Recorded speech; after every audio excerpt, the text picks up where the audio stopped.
So we got this Ferrari 360 here. It came from another shop. Car runs very rough, misfires everywhere. And they couldn't figure out what was going on with it, and they finally brought it to us yesterday. I think there's a timing issue, but it's how it's broken right here. And then whoever put the exhaust on totally effed that up because it burnt through the bumper.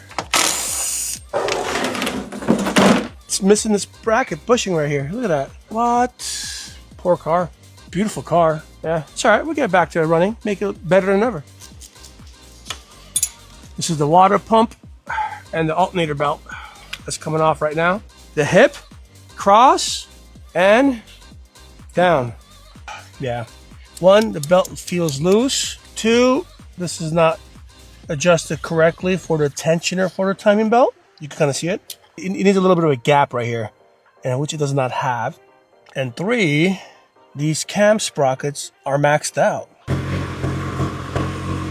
Going backwards, trying to figure out what they did and figure out if it's something they did or did something actually fail on the car. We don't know, but we're thinking it's more of a man-made issue than a car-made issue. So that's what we gotta figure out and fix. So fix the timing and we'll get the car running.